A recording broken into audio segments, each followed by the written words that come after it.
وانشق البحار. Di sini kita akan masuk bab Allah memang benar-benar bisa memberikan kemampuan Dajjal untuk menghidupkan orang secara hakiki, yaitu bukan hanya tipuan mata atau sihir mata, tapi benar-benar ini nyata, Dajjal itu bisa menghidupkan orang mati. Kejadian secara hakiki Dajjal itu bisa menghidupkan orang mati itu hanya satu kejadian. Oleh itu banyak para ulama mengatakan Dajjal itu bisa menghidupkan orang mati cuma satu kejadian saja, sedangkan yang lain itu semuanya sihir. Tetapi kalau satu kejadian itu nyata dan itu Allah kehendaki, dan itu dikehendaki oleh Allah Ta'ala, yaitu kisah Dajjal membunuh seorang pemuda, yaitu pemuda yang nanti akan dibunuh sama Dajjal, kemudian dihidupkan lagi sama Dajjal. Kalau itu kejadian nyata, yaitu memang pemudanya itu dibunuh sampai mati, setelah itu nanti dihidupkan lagi sama Dajjal, hidup kembali. Kalau itu kejadian nyata, yaitu Dajjal itu mematikan dan menghidupkan. Tetapi kalau kejadian-kejadian yang lain, Dajjal bisa menghidupkan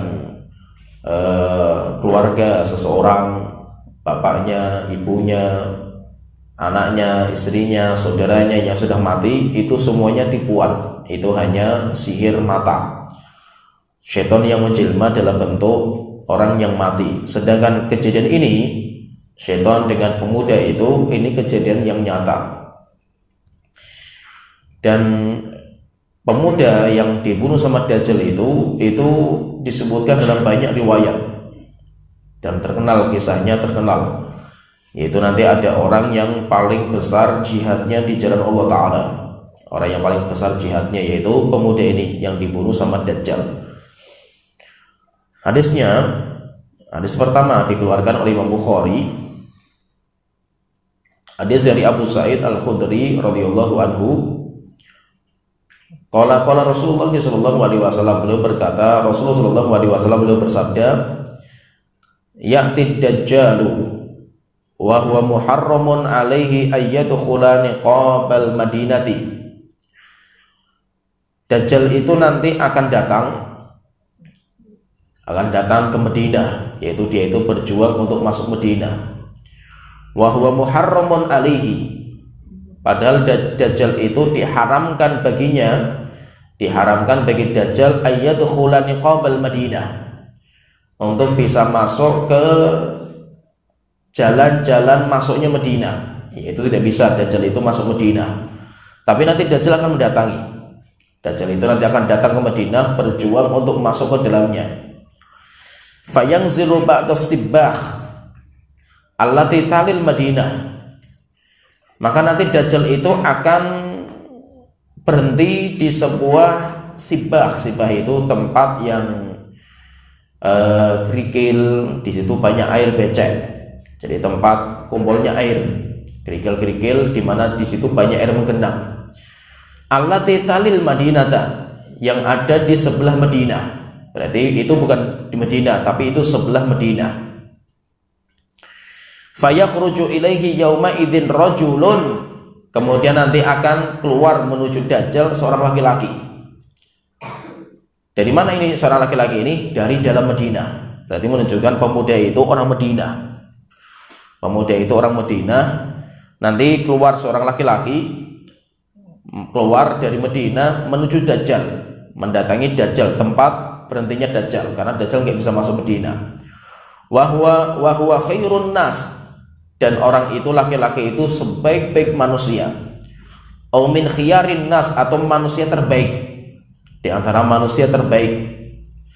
Fayaqulu, kemudian ketika dia itu datang ke Dajjal, kemudian berjumpa dengan Dajjal, maka pemuda itu mengatakan, laki-laki itu mengatakan, asyhadu annaka Dajjal alladzi haddatsana Rasulullah sallallahu alaihi wasallam haditsahu. Dia ketika sampai ke Dajjal, maka pemuda ini mengatakan, saya bersaksi bahwasanya kamu adalah Dajjal yang telah dikisahkan ceritanya sama Rasulullah SAW. Yaitu dia itu mengerti sekali cerita Rasulullah SAW. Hadisnya Rasulullah itu paham sekali dia itu. Sampai dia yakin sekali bahwa dia itu Dajjal. Sampai dia mengatakan asyhadu, saya bersaksi. Dan asyhadu itu maqam ilmi yang paling tinggi, yaitu tingkatan ilmu yang paling tinggi, sehingga tidak semua ilmu saja dinamakan syahadah. Kalau orang sudah asyhadu, itu sudah tingkatan paling tinggi keyakinan dia itu. Yakinnya sudah sangat tinggi sekali itu. Yaitu orang itu sangat yakin sekali itu adalah Dajjal, sebagaimana yang telah disebutkan sama Rasulullah SAW dalam hadisnya. Fayaqulu Dajjal, maka Dajjal mengatakan kepada prajuritnya, kepada pengikutnya, ara'aitum in qataltu hadza, wahai para prajuritku, wahai para pengikutku, penyembahku, jika seandainya saya bunuh orang ini, thumma ahyaituhu, kemudian saya hidupkan lagi, saya bunuh orang ini, kemudian nanti saya hidupkan lagi, hal tasyakkuna fil amri, apakah kalian ragu tentang ketuhanan saya? Fayaquluna, maka para pengikut Dajjal mengatakan, la, tidak, kita semakin yakin kamu adalah Tuhan kita. Fayaqtuluhu, kemudian Dajjal membunuhnya. Kalau dalam riwayat ini tidak dijelaskan secara detail cara membunuhnya kayak apa, tapi nanti ada riwayat yang kedua dijelaskan cara membunuhnya kayak apa. Dajjal membunuhnya, thumma yuhyihi, kemudian dihidupkan lagi sama Dajjal. Dan pembunuhan Dajjal ini, kemudian penghidupan Dajjal ini, kata para ulama itu hakiki, itu bukan khoyali. Kalau sihir itu kan khoyali, ya, bendanya tetap seperti itu, tapi orang yang melihat itu disihir matanya, itu kan khoyal. Sedangkan kejadian ini Dajjal membunuh orang itu kemudian menghidupkannya, itu hakiki, benar-benar orang itu mati. Orang itu mati, nyawanya dikeluarkan dari jasadnya. Setelah itu apa? Dihidupkan lagi. Benar-benar kejadian nyata itu. Dan itu cuma satu kejadian saja. Dajjal bisa membunuh kemudian menghidupkan lagi orang itu dengan kejadian yang nyata itu cuma kepada pemuda ini saja. Dan itu kenapa? Karena memang ditakdirkan sama Allah Ta'ala. Fayaqulu ar-rajulul mu'min, yaitu pemuda tadi kan dibunuh sama Dajjal kemudian dihidupkan lagi. Setelah dibunuh dihidupkan lagi. Maka orang pemuda ini ketika dihidupkan lagi sama Dajjal, fayaqulu, dia mengatakan kepada manusia yang ada di situ, para pengikut Dajjal, wallahi ma kuntu fika ashadda basiratan minnil yauma, sungguh saya semakin yakin bahwasanya kamu itu Dajjal, yaitu hari ini saya tambah yakin saja. Selama ini saya itu hanya meyakini sabdanya Rasulullah SAW, yaitu dia mendapatkan yakin itu sampai tingkatan ilmu yakin, tingkatan keyakinan rendah. Yakin itu kan namanya yakin itu makom ilmi paling tinggi. Jadi tingkatan ilmu paling tinggi itu yakin. Orang kalau sudah yakin itu sudah paling tinggi ilmunya itu. Tetapi yakin pun terbagi menjadi tiga. Ada ilmu yakin, ada ainul yakin, ada hakul yakin. Kalau orang itu yakinnya itu dapatnya dari ilmu, orang itu yakinnya itu dari mana kamu mendapatkan keyakinan itu? Dari ilmu. Misalkan gini, kita yakin sekali surga dan neraka itu ada. Kalau ditanya dari mana kamu tahu? Dari kabar Allah dan Rasulnya. Al-Quran dan hadis berbicara seperti itu, dan banyak sekali Al-Quran hadis berbicara itu. Nah, berarti keyakinan kamu itu tingkatannya masih ilmu yakin. Kenapa? Karena keyakinan itu muncul karena ilmu yang kamu dapatkan.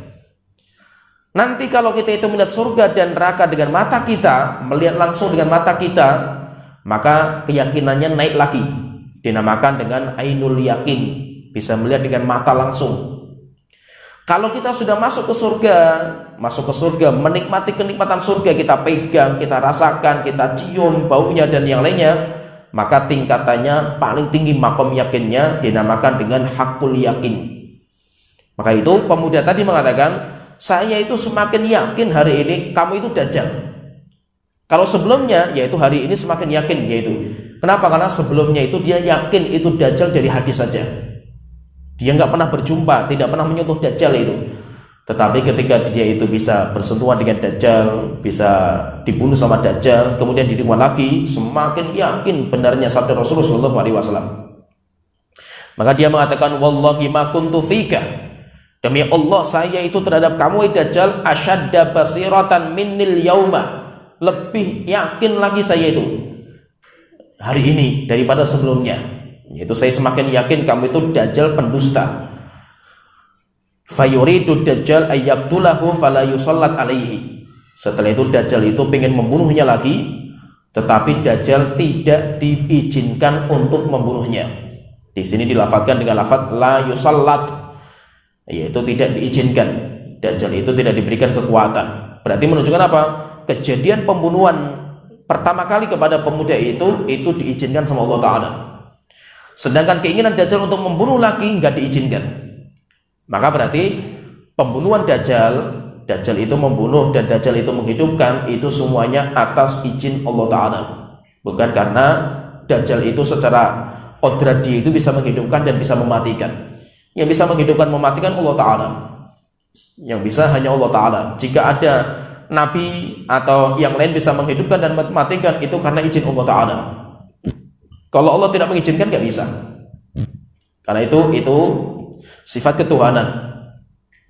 Nah, jadi di sini dalam riwayat yang ringkas ini disebutkan ada seorang pemuda yang nanti akan mendatangi Dajjal. Dan riwayat ini jelas sekali menunjukkan bahwasanya pemuda itu datangnya dari Madinah. Berarti pemuda itu di mana hidupnya? Pemuda itu datangnya hidupnya di Madinah. Pemuda itu hidup di Madinah, dan telah kita sebutkan nanti Madinah itu nanti ketika diguncang sama Dajjal itu, Dajjal ketika mau masuk itu kan nanti orang-orang kafir dan munafik itu dikeluarkan. Sehingga Madinah itu di dalamnya itu hanya orang-orang yang murni iman, tidak ada kemunafikan. Sedangkan jadi di Madinah itu nanti akan terpisah itu. Dajjal ketika masuk itu sampai goncang itu nanti ada dua terpisah itu. Ada mukmin la nifaqah fihi, ada orang mukmin sejati, nggak ada kemunafikan sama sekali. Ada orang munafik la imana fihi, ada orang-orang munafik yang murni, tidak ada iman sama sekali dalam hatinya. Itu nanti akan diusir dari Madinah. Sehingga orang-orang Madinah itu hanya manusia terbaik orang Madinah itu. Berarti menunjukkan memang orang itu tinggalnya di Madinah. Tapi dari mana asalnya wallahu alam. Dari mana asalnya wallahu alam, tidak ada riwayat yang pasti di mana asalnya. Demikian juga sekarang umurnya berapa wallahu alam. Ini kalau Ustadz akhir zaman itu dia mengatakan pemuda ini sudah umurnya 12 tahun. Masya Allah, KTP-nya tahu dia itu, akte lahirnya paham juga itu, sampai dia mengatakan 12 tahun. Masya Allah, luar biasa itu, sudah umurnya 12 tahun. Dan dia itu lahirnya di mana? Lahirnya di Palestina katanya itu ya. Jadi Masya Allah, sampai tempat tanggal lahir saja tahu itu. Ini Ustadz akhir zaman itu luar biasa kan itu. Padahal Rasulullah nggak pernah menyebutkan itu siapa dia, kemudian dari mana, nggak pernah ada. Ya, riwayatnya nggak ada. Cuma ini terlalu berlebihan. Nah itu kenapa? Karena dia itu pedomannya sama kabar-kabar. Terkadang apa dalilnya itu? Saat akhir zaman itu kan sampai ada yang mengatakan apa? Dajjal itu tinggal 3 tahun lagi keluar. Dalilnya dari mana? Dari orang kesurupan di ru'yah.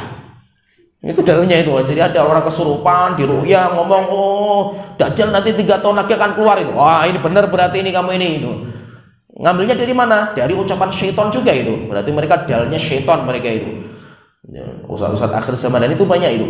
Sampai banyak Ustaz akhir zaman ini mengatakan ini nanti tanggal 15 Ramadan itu akan terjadi kejadian besar itu. Dukhon itu nanti akan terjadi tanggal 15 Ramadan itu. Ini berapa Ramadan berapa sih? 14 ini berarti nanti besokan berarti kan. Dukhon itu di dapur, dukhonnya kan muncul itu di dapur kan itu. Ngawur sekali kalau ngomong, dan itu biasa Ustaz akhir zaman itu ngomongnya seperti itu, ngawur sekali kalau ngomong itu. Kemudian dia dalilnya mana itu kalau Dajjal pemuda itu sudah umur 12 tahun, kemudian dari Palestina, karena ada surat kabar. Ya, itu surat kabar gitu. Jadi ada sebuah berita di Palestina itu katanya itu, wallahu alam benar atau enggak kan beritanya itu. Ada bayi lahir, kemudian mengatakan bayinya itu ngomong dalam beritanya itu. Ya, surat kabar berarti Quran, dalilnya apa? Quran itu, bukan Quran, itu dalilnya Quran gitu. Nah, itu ada surat kabar menceritakan seperti itu. Kemudian bayi itu mengatakan anak syabun Anasyab alladzi qatalahu Dajjal. Saya itu pemuda yang nanti dibunuh sama Dajjal katanya itu. Nah, itu dan itu dihitung-hitung itu umurnya sudah 12 tahun itu anak itu. Dari sejak ada surat kabar itu. Wallahu alam. Katanya apa? Katanya piring terbang itu. Nah, piring terbang itu Dajjal itu. Jadi Dajjal itu kalau pengen memantau kondisi dunia bumi sekarang itu pakainya piring terbang itu. Wallahu alam, ngawurnya itu orang. Piring terbang saja itu nggak tahu benar atau enggaknya gitu. Ada atau enggaknya aja nggak tahu kan itu. Itu jadikan bukti gitu. Nah, jadi ini namanya usaha akhir zaman itu bahaya. Hadis yang kedua, ini kalau ini hadis yang kedua ini lebih detail lagi sampai cara pembunuhan pun disebutkan. Bagaimana cara Dajjal itu membunuh pemuda itu disebutkan dalam riwayat yang kedua ini. Ini riwayat Bukhari Muslim. Tetapi ini lafadznya Bukhari, lafadznya Imam Muslim. Kita berhenti sama dalil saja. Dalil menyebutkan alhamdulillah, nggak menyebutkan nggak usah kita terlalu sibuk mencari sesuatu yang nggak disebutkan sama dalil. Kenapa? Karena nggak penting, nggak terlalu penting. Hadis yang kedua dari Abu Sa'id Al-Khudri radhiyallahu anhu berkata, qala Rasulullah sallallahu alaihi wasallam, Rasulullah sallallahu alaihi wasallam beliau bersabda, yakhrujud dajjalu. Dajjal itu nanti akan keluar. Fayatawajjahu qibalahu rajulun minal mu'minin. Maka nanti Dajjal itu akan didatangi seseorang dari orang yang beriman, seseorang dari kaum mukminin. Tadi dalam riwayat tadi jelas sekali disebutkan di mana kejadian itu, kejadiannya di samping Madinah. Di samping Madinah, dan pemuda itu datangnya dari Madinah. Cuma kalau dari sini, dari hadis yang kedua ini nggak disebutkan tempatnya. Tempatnya malah nggak disebutkan. Kalau tadi malah tempatnya disebutkan, tapi ceritanya diglobalkan. Kalau tadi riwayat yang pertama tadi itu, riwayat Abu Sa'id juga kalau riwayat yang pertama itu, lafaz yang pertama itu tempatnya didetailkan sampai disebutkan, yaitu ba'da sibbah, yaitu sampai disebutkan allati talal Madinah, tempatnya dijelaskan. Tetapi kejadiannya itu malah diglobalkan riwayat yang pertama itu. Kalau riwayat yang kedua itu tempatnya diglobalkan, tapi kejadiannya malah didetailkan. Nah, itu bagusnya apa kalau seandainya kita itu kumpulkan banyak riwayat dalam sebuah cerita itu, banyak riwayat kita kumpulkan, maka nanti akan tergambar detailnya itu. Kenapa? Karena riwayat-riwayat itu seperti itu. Riwayat-riwayat itu seperti itu, sehingga terkadang para sahabat itu kalau melihat kejadian atau sabdanya Rasulullah itu, sahabat itu nggak mungkin mendetailkan semua itu, nggak mungkin itu. Ada sahabat yang fokus ke sininya, ada sahabat yang fokus ke sini, ada yang sahabat fokusnya ke sini, sehingga perlu digabungkan semuanya. Contohnya misalnya masalah sholat misalnya. Orang mencari hadis tentang sholatnya Rasulullah itu dari salam, dari takbiratul ihram sampai salam, karena itu sering Rasulullah itu sholat bersama para sahabat kan, sudah berapa tahun itu para sahabat sholat di belakang Rasulullah itu. Tapi anehnya kenapa nggak ada riwayat, satu riwayat lengkap dari sholat itu, dari takbiratul ihram sampai salam itu nggak ada itu. Coba kalau seandainya dibuat takbir akbar kan itu, daurah sehari misalkan, sahabat mereka sebuah riwayat panjang detail itu kan bisa gitu. Tapi kenapa nggak terjadi seperti itu? Karena para sahabat itu fokusnya kepada masalah apa, sehingga nanti ada yang sahabat meriwayatkan masalah takbiratul ihramnya, fokusnya di situ. Ada yang meriwayatkan duduknya, ada yang meriwayatkan sininya, ada yang meriwayatkan sininya, terus seperti itu. Nah, itu dikumpulkan semuanya sama para ulama. Rasulullah SAW mengatakan yakhrujud dajjal. Dajjal nanti akan keluar. Fayatawajjahu qibalahu rajulun minal muslimin minal mu'minin. Kemudian nanti Dajjal itu akan didatangi sama salah seorang dari orang-orang yang beriman. Fatalaqahul masalih. Ketika Dajjal itu mau, yaitu pemuda itu sudah mau datang dekat sama Dajjal, yaitu sudah berada di tempat berhentinya Dajjal. Yaitu kalau kita perhatikan berarti Dajjal ketika mau masuk Madinah nggak bisa. Akhirnya Dajjal itu berhenti di sebuah tempat. Berhenti di sebuah tempat, nanti orang-orang yang imannya itu banyak munafiknya itu maka keluar itu, nanti akan menuju Dajjal. Sehingga banyak beriman, orang-orang Madinah banyak keluar mengikuti Dajjal, tapi Dajjal nggak bisa masuk. Maka Dajjal itu ada base camp di situ, tapi nggak masuk Madinah, di luar Madinah. Setelah itu didatangi sama pemuda ini. Ketika didatangi sama pemuda ini, maka pemuda itu sudah sampai ke base campnya Dajjal. Ketika sudah sampai di base campnya Dajjal, maka fatalaqahul masalih.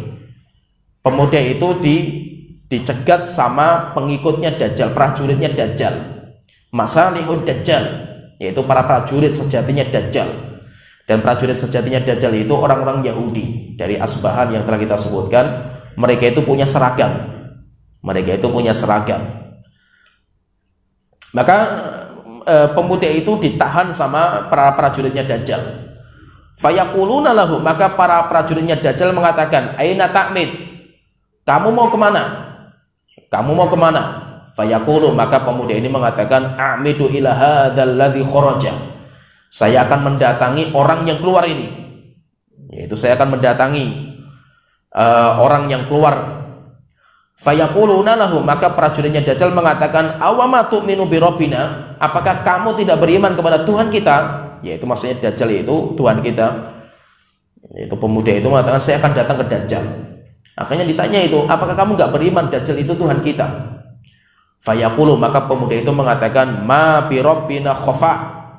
Sesungguhnya Tuhan kita itu nggak ragu lagi, itu jelas, dan nggak meragukan Tuhan kita itu. Nggak ada sesuatu yang meragukan untuk Tuhan kita. Maka Dajjal bukan Tuhan. Kenapa? Karena Tuhan itu nggak mungkin meragukan itu.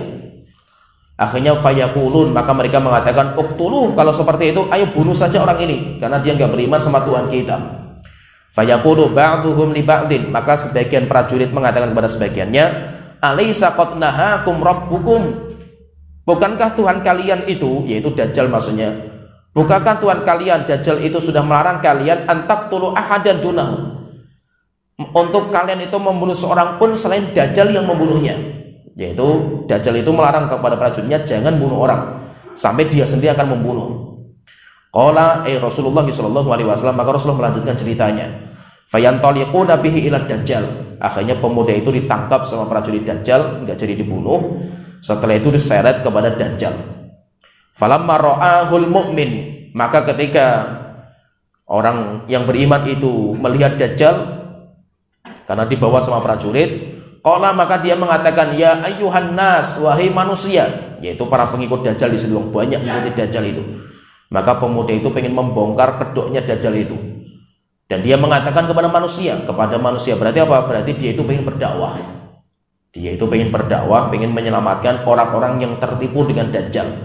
Maka dia mengatakan, "Ya ayyuhan nas, wahai manusia, hadza Dajjal, ini orang ini Dajjal, alladzi dzakara Rasulullah sallallahu alaihi wasallam, yang telah disebutkan sama Rasulullah sallallahu alaihi wasallam." Berarti menunjukkan apa? Menunjukkan orang itu bisa mengatakan itu Dajjal dari Nabi Muhammad sallallahu alaihi wasallam.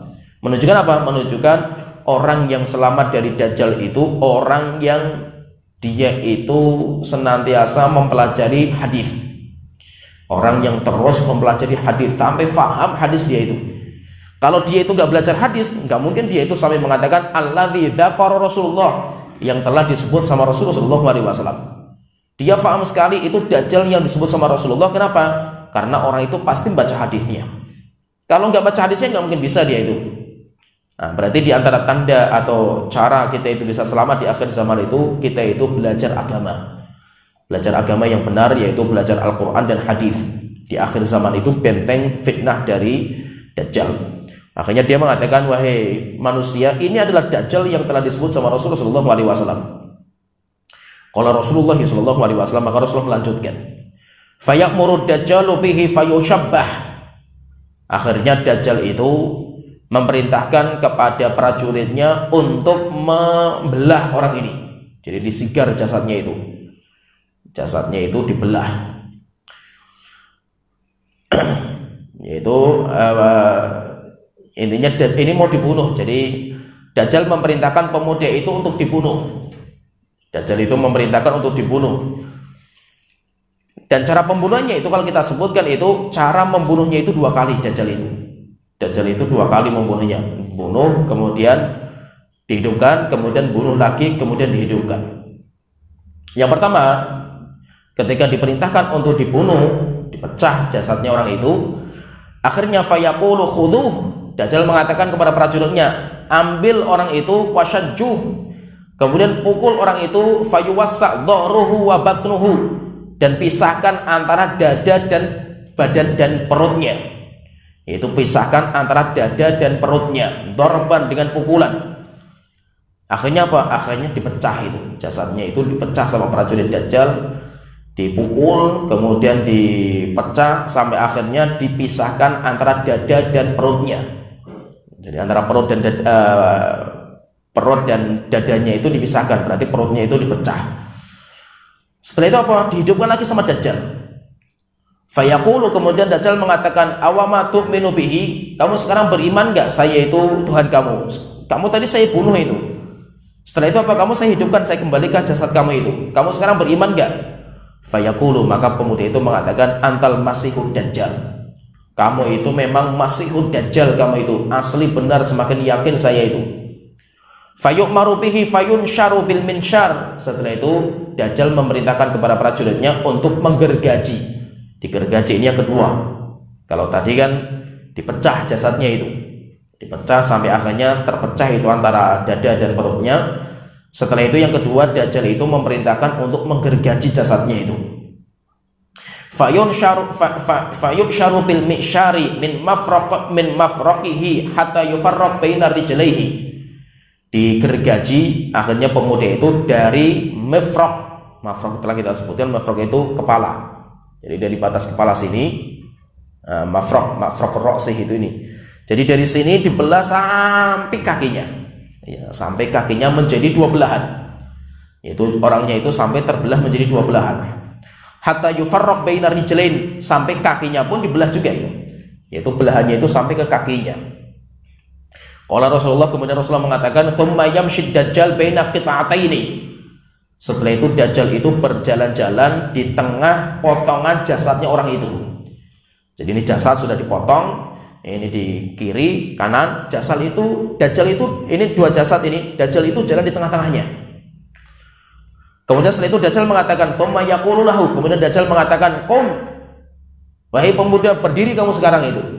Fayastawi qa'iman. Setelah itu jasadnya itu berdiri, nyambung lagi. Jasadnya itu nyambung lagi, nyatu jadi satu. Kemudian setelah itu qala thumma yaqulu. Setelah itu Dajjal mengatakan, "Atu'minu bi?" Apakah kamu itu sekarang beriman kepada saya bahwasanya saya itu adalah Tuhan kamu? Kamu tadi saya pecah jasad kamu jadi dua, setelah itu saya hidupkan lagi, saya satukan lagi. Fayaqulu masdatu fika illa basirah. Saya semakin yakin kamu itu Dajjal. Yaitu saya itu semakin bertambah keyakinan kamu tentang kamu. Keyakinan saya tentang kamu itu semakin bertambah. Nah, berarti kalau kita perhatikan itu, secara detailnya pembunuhan orang itu ada dua. Pembunuhan itu ada dua. Yang pertama dipecah jasadnya, dari perut dan dada dipisahkan. Setelah itu dihidupkan lagi sama Dajjal.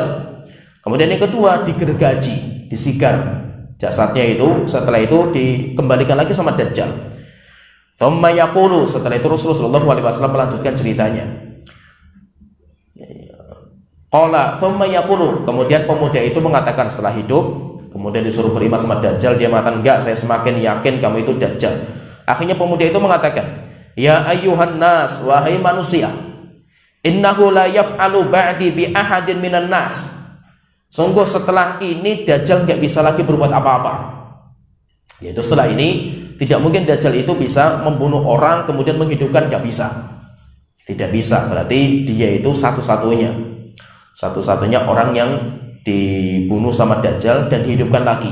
Maksudnya kalau Dajjal bunuh bisa, tapi untuk menghidupkan lagi itu sebagian ulama mengatakan hanya dia saja orang yang bisa dihidupkan, sedangkan yang lain nggak bisa.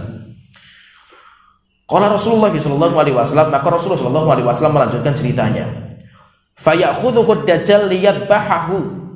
Setelah itu Dajjal itu ngambil lagi orang itu, diambil lagi, pengen disembelih, dipisah antara kepala dan badannya itu. Fayuj'alu ma baina raqabatihi ila turquwatihi nuhasan. Akhirnya Allah Ta'ala itu memberikan antara raqabah, yaitu antara raqabahnya, antara pundak itu, ila turquwatihi, sampai ke leher, yaitu berarti lehernya itu. Nah, lehernya itu dikasih sama Allah Ta'ala itu nuhas, tembaga. Dikasih tembaga sama Allah Ta'ala lehernya. Fala yastati'u ilaihi sabila. Sehingga Dajjal gak bisa menyembelih orang itu. Berarti menunjukkan apa? Berarti Dajjal itu pengen membunuh lagi setelah itu. Pengen membunuh lagi, cuma gak bisa. Nah, jadi kalau kita perhatikan berarti apa? Berarti Dajjal itu pokoknya berjuang untuk membunuh orang itu. Maka yang ketiga caranya dengan apa? Dengan cara mau disembelih tetapi dijaga sama Allah Ta'ala. Lehernya dikasih tembaga sama Allah Ta'ala, akhirnya nggak bisa. Qala, maka Rasulullah melanjutkan ceritanya, fayakhudhu biyadaihi warijlaihi. Setelah itu apa? Pemuda itu diikat tangan dan kakinya. Tangannya diikat, yang dua diikat, kaki dua diikat. Setelah itu apa? Diangkat tangan dan kakinya itu, dipegang, ditarik, diseret. Kemudian diambil. Fayukhadhu bihi, fayaqdhifu bihi. Setelah itu dilempar di dalam api, yaitu pemuda itu dilempar di apinya Dajjal. Fayahsibun nasu annama qadhafahu finnar. Orang-orang yang melihat mengira orang itu dibakar sama Dajjal di apinya Dajjal. Wa innama ulqiya fil jannah. Tetapi rupanya api yang dilihat oleh mata manusia itu adalah surga. Api yang dilihat sama manusia itu adalah surga. Setelah itu Rasulullah mengatakan, faqala Rasulullah sallallahu alaihi wasallam, Rasulullah bersabda, hadza a'dhamun nasi syahadatan inda rabbil alamin. Ini pemuda ini adalah orang yang paling besar syahadatnya, yaitu persaksiannya, jihadnya di sisi Allah Ta'ala, Tuhan semesta alam. Dan ini hadisnya sahih. Berarti kalau kita perhatikan, pemuda itu untuk menghancurkan pemuda itu, Dajjal itu memiliki, yang pertama ya berhasil, kemudian dikembalikan lagi sama Dajjal. Kemudian yang kedua digergaji, berhasil juga antara kepala sampai kakinya. Kemudian dikembalikan lagi sama Dajjal. Kemudian yang ketiga ingin disembelih tapi gagal. Ketika disembelih gagal karena Allah menjaga pemuda itu. Kemudian yang keempat dirantai, setelah itu dimasukkan ke dalam api. Dan itu berhasil, tetapi apinya Dajjal itu hakikatnya adalah air. Apinya Dajjal itu adalah air. Surganya Dajjal itu neraka, nerakanya Dajjal itu adalah surga. Sehingga pemuda itu selamat. Nah, kalau kita baca riwayatnya itu, pemudanya itu isyaratnya hanya seperti ini. Oleh karena itu siapa pemuda itu? Wallahu a'lam. Bahkan sebagian orang mengatakan pemuda itu apa? Khidir, Nabi Khidir. Karena Nabi Khidir itu masih hidup katanya itu. Dan itu orang yang meyakini seperti ini banyak. Orang yang meyakini seperti ini banyak. Maka itu banyak orang-orang itu kalau, apalagi orang kejawen. Orang-orang kejawen itu kalau bulan Syuro, apalagi pas malam Asyura itu, tanggal 10-nya itu banyak orang-orang itu, kalau orang kejawen itu kungkum di air. Kungkum di air. Misalkan di air, misalkan di pantai, ya di pantai. Kalau tidak di pantai, maka nanti dia itu cari tempat pemandian umum biasanya. Maka ramai biasanya malam-malam itu orang-orang kejawen itu. Nah, kenapa? Karena kata mereka itu supaya mendapatkan ilmu laduni dari Khidir. Khidir itu kan ilmunya laduni itu. Ilmu laduni. Kenapa? Karena beranggapan Khidir itu masih hidup. Khidir itu masih hidup. Kita katakan enggak, Khidir itu sudah meninggal. Sudah meninggal. Kenapa? Karena Rasulullah SAW mengatakan dalam hadis yang sahih itu, tidaklah ada orang 100 tahun sebelum ini, yaitu sebelum Rasulullah itu, kecuali sudah meninggal dunia. Orang-orang 100 tahun sebelum Rasulullah itu sudah pada meninggal dunia, generasinya itu. Nah, berarti menunjukkan apa? Termasuk Khidir. Khidir pun sudah meninggal dunia juga, kecuali Nabi Isa. Tapi Nabi Isa nggak di bumi, Nabi Isa di atas langit. Nah, jadi seperti ini. Maka intinya pemuda itu global. Maka kita nggak usah mencari tahu tentang detailnya itu. Kenapa? Karena mencari detail tentang sesuatu yang nggak Allah detailkan dan Rasulullah detailkan itu nggak penting. Nggak penting. Maka itu kenapa dalam Al-Quran itu banyak cerita-cerita itu nggak detail itu. Kenapa? Karena malah nggak penting detailnya itu. Ya kan? Detailnya itu nggak penting. Yang penting diceritakan sama Allah Ta'ala. Nggak diceritakan. Contohnya Nabi Khidir itu. Nabi Khidir, Nabi Musa itu. Nabi Musa kan berjalan sama seorang pemuda. Anehnya itu kalau kita baca ceritanya itu, di awal pemuda itu disebutkan ceritanya bawa ikan, ya kan. Pemudanya itu kan diceritakan itu, ya kan, berjalan sama Nabi Musa. Tapi anehnya itu setelah Nabi Musa ketemu sama Nabi Khidir, pemudanya hilang ceritanya itu. Nah, kemana pemuda itu? Kemana pemuda itu? Karena yang disebutkan sama Allah itu dua orang. Dua orang naik kapal, dua orang berarti Khidir sama Nabi Musa kan gitu. Pertanyaan, terus pemudanya kemana itu? Pemudanya kemana itu? Maka terjadi khilaf di antara para ulama, dan khilafnya kan nggak penting juga itu. Khilafnya nggak penting juga itu. Demikian juga apa? Warna anjingnya Ashabul Kahfi itu. Untuk apa tahu warna anjingnya kan itu? Jenisnya anjing apa itu? Untuk apa tahu jenisnya anjing? Gak disebutkan sama Allah Ta'ala itu. Demikian juga apa? Nabi Sulaiman dengan Ratu Saba. Cerita selesai itu sampai Ratu Saba itu ketika masuk sampai membuka betisnya itu, ya kan ditakut kalau itu air kan itu, rupanya kan kaca itu. Betisnya itu, wa kasyafat an saqaiha, ya kan. Kemudian membuka betisnya. Betisnya itu kayak apa ini? Katanya kok betisnya itu kayak kuda gitu. Makanya katanya itu Ratu Saba itu wajahnya cantik jelita tapi kakinya kaki kuda itu, masya Allah. Ngapain tahu betisnya Belkis itu apa gitu betisnya itu? Nggak penting juga itu. Kemudian ceritanya apa? Nabi Sulaiman itu menikah sama Ratu Saba nggak itu? Terputus itu ceritanya setelah itu. Ceritanya cuma sampai situ itu, selesai itu. Nggak ada cerita Ratu Saba itu pulang lagi, ya kan? Nggak ada, selesai itu. Kenapa? Karena nggak penting setelah itu kan itu. Oleh itu kalau kita baca Al-Quran, dan itu sering sekali dalam Al-Quran itu sering sekali cerita-cerita itu diglobalkan, nggak terlalu didetailkan itu. Maka itu kenapa? Karena nggak terlalu faidah. Demikian juga apa? Masalah pemuda ini pun detail juga, global juga Allah telah sebutkan itu. Ada seorang pemuda dari kaum mukminin. Rasulullah nggak menyebutkan dia itu lahirnya di Palestina, kemudian dia nanti kalau lahir itu ngomong saya itu pemuda yang dibunuh sama Dajjal. Kemudian nanti pemuda itu nanti keluar ketika zamannya seperti ini tahun sekian. Nggak penting itu. Oleh itu apa? Mencari sesuatu yang nggak penting itu nggak ada manfaatnya. Oleh itu kita mencari sesuatu yang nggak penting, pengen tahu detailnya itu malah nggak terlalu bermanfaat. Ya, sampai di sini pembahasan kita. Wa akhiru da'wana alhamdulillahirabbil alamin, sallallahu alaihi Muhammad wa ala alihi washabihi ajmain.